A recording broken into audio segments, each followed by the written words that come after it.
No grupo O Bastidor da Política, se você quiser participar do grupo, de vez em quando eu posto os links, né? Porque são vários de WhatsApp e um de Telegram.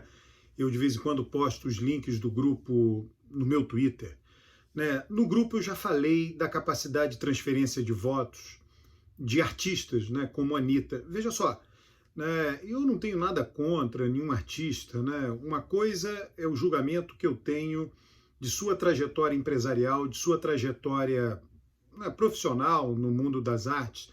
Outra coisa é uma análise dos fatos reais que dizem respeito a levar votos para um candidato que eles apoiem e falem publicamente ou não. Né? Por exemplo, a Anitta, né? Eu não sou um consumidor das músicas de Anitta, né? É uma questão de gosto. Enfim, tem gente que gosta, tem gente que não gosta.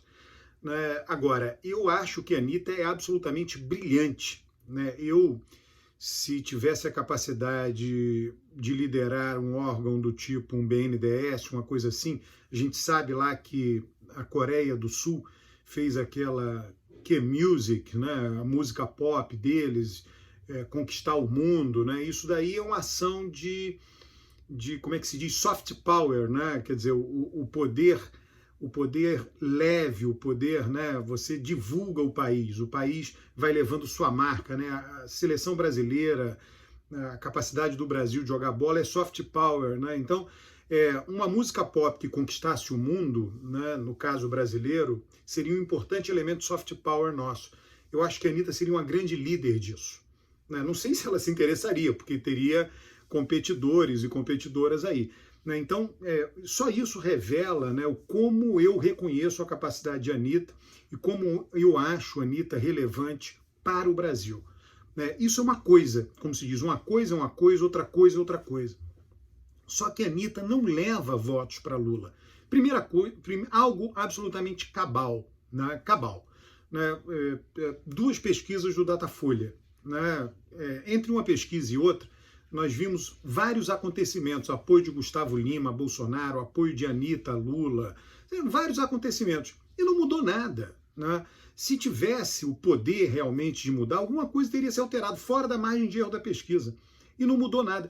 Não é por acaso. Não é por acaso. Em 1989, no primeiro turno da eleição presidencial, Collor foi para o segundo turno, teve lá o percentual de votos, inquestionável, e ficou uma gangorra na apuração. A apuração era no papel, então todo dia tinha uma alteração. Ora era Brizola que ia para o segundo turno, ora era Lula, Brizola, Lula, até que no final Lula foi para o segundo turno com uma vantagem muito pequena sobre Brizola. Brizola foi muito bem votado nos estados do Rio Grande do Sul e do Rio de Janeiro. O Rio Grande do Sul ele tinha governado nos anos 60 e no Rio de Janeiro tinha acabado de ser governador, pouco antes de ser candidato a presidente. Então, Brizola foi muito bem votado no primeiro turno daquela eleição presidencial, 89, ali, nesses dois estados. Pois bem, em algum momento, Brizola diz que vai votar em Lula. Até foi um apoio, né, daqueles apoios esquisitos, né? Vou votar no sapo barbudo. Né? Quer dizer, você critica o candidato que você apoia. Né? Vou ter que engolir o sapo é barbudo, vou apoiar o sapo barbudo. Então, Brizola apoiou Lula. E em seguida, Lula cresceu nas pesquisas. E aí, quando se fazia pesquisa, via-se que Rio de Janeiro e Rio Grande do Sul votavam maciçamente em Lula no segundo turno. Aí as pessoas daí deduziram. Então, Brizola transferiu votos para Lula. O eleitorado que votou em Brizola ficou aguardando que o seu líder, o seu candidato, dissessem quem ia votar para depois seguir. Não é verdade que funcione assim. Se isso fosse verdade, eu vou dizer, Brizola teria apoiado o Collor, essa seria a prova dos 9. Brizola apoia Collor. E aí os eleitores que tinham votado em Brizola passariam a votar em Collor. E nós sabemos, né, a gente nunca tem certeza, né, quando a coisa é contrafactual, mas é muito razoável imaginar que se Brizola tivesse apoiado Collor, mesmo assim esses votos não teriam ido para Collor. Por quê? Tem uma terceira coisa, tem algo que antecede, algo que está aqui. Os eleitores já estão propensos a votar em candidato de esquerda, no Rio de Janeiro e Rio Grande do Sul. No primeiro turno votaram em Brizola. Já que Brizola não foi para o segundo turno, então no segundo turno vão votar em Lula. Então, a inteligência de Brizola intuiu, político intui, né, que quem tinha votado nele iria no segundo turno votar em Lula, porque era o mesmo perfil de eleitor. Então, antes que as pesquisas detectassem isso, Brizola foi lá e apoiou. E aí ele ficou com o louro dessa suposta transferência de voto. Isso não acontece, não é assim. Né? Simplesmente foi o que eu acabei de dizer. A prova dos 9 teria sido Brizola apoiando Collor e os eleitores de Brizola terem votado em Collor. Nós sabemos que provavelmente isso não aconteceria. Né? Então, existe essa visão, olha, se um político não transfere... Eu me lembro, eu tive envolvido, esse caso é um caso que eu nunca esqueci, tá? Eu já tinha envolvido em muitos casos de campanha eleitoral, uma campanha eleitoral no município da região metropolitana de Recife, Jaboatão dos Guararapes. Tinha um candidato de Lula, prefeito, e o candidato que não era de Lula, que era o candidato que tinha me contratado. E aí ele dizia, Elias Gomes era o candidato que não era de Lula, né? E o candidato de Lula se chamava André Campos. Na época, muitas combis, carros de som circulando o município com a voz de Lula, apoiando André Campos. Aí o Elias Gomes me perguntou, bom, Elias Gomes venceu, tá? Eu devo me preocupar com esse apoio de Lula? Eu falei, não tem nada a ver, porque Lula é presidente, aqui o cargo é de prefeito. A pessoa que gosta de Lula vai raciocinar da seguinte maneira, Lula, eu gosto muito de você, mas aqui em Jaboatão a história é outra, né? Não é o André Campos que é bom, é o Elias Gomes.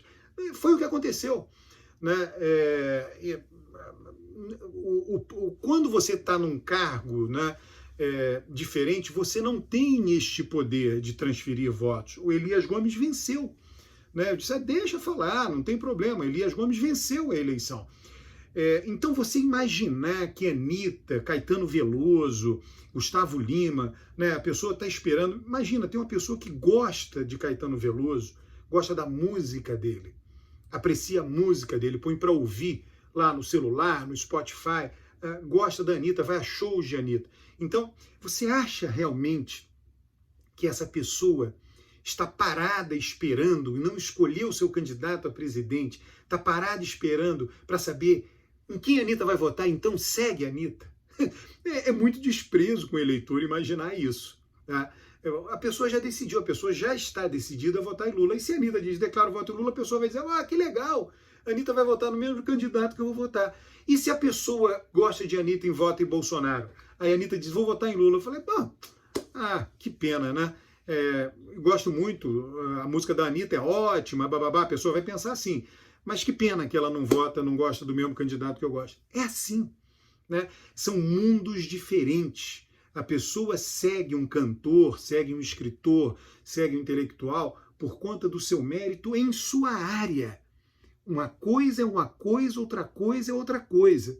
E aí o político, né, ela tá avaliando o político em função do posicionamento que ele tem a temas relevantes que levam ela a decidir o voto. Então tá olhando o Lula e dizendo o Lula apoia, o Lula é candidato de governo ou candidato de oposição? Lula é de oposição, eu estou insatisfeito com o Bolsonaro, vou votar em Lula. É assim, não tem nada a ver com a Anitta, não tem nada a ver com Caetano Veloso, com Gilberto Gil, com Gustavo Lima, né? E eles estão aí falando, né? E para o candidato, do ponto de vista de Lula, do ponto de vista de Bolsonaro, é bom, né? Vai dizer, não, que bom que tem o apoio. Claro, se eu fosse candidato, eu diria o mesmo, você também. Venha para cá, vamos aumentar, me ajude a aumentar o tráfego da internet. Tem que movimentar a campanha. Mas daí a isso, a levar a decidir o voto, isso diz respeito a estudos de ciência política. E os estudos de ciência política revelam que celebridades não têm esse poder. Simples assim. Né? E por que muita gente acredita nisso? Porque o Brasil é uma sociedade profundamente elitista. Está no nosso DNA. Escravismo, escravidão, desigualdade. Né? Então as pessoas de uma determinada elite, de uma elite mais intelectualizada, né, elas não conhecem o povo, estão muito distantes do povo. Eu, felizmente, conheço por diversos motivos, mas um deles, importantíssimo, é que a minha área é opinião pública. Então eu tenho acesso ao povo permanentemente e ouço genuinamente o povo, porque eu leio uma pesquisa de opinião querendo entender, né? Então, como a nossa sociedade é profundamente desigual, profundamente elitista, as pessoas que fazem parte lá do alto da pirâmide social, sem perceber, elas têm um desprezo com o povo. Ela considera que a população, a base da pirâmide social, é composta de alfaces descerebradas. Só imaginando isso. Esse povo, eles são alfaces que estão esperando o apoio de Anitta para ir decidir votar em Lula. Não acontece assim. Tá? Se você se debruçar na literatura científica da ciência política, vai ver isto. Não deixe de comprar o livro A Mão e a Luva, o que elege um presidente. Você vai compreender melhor o que acabei de falar nesse vídeo. Um grande abraço.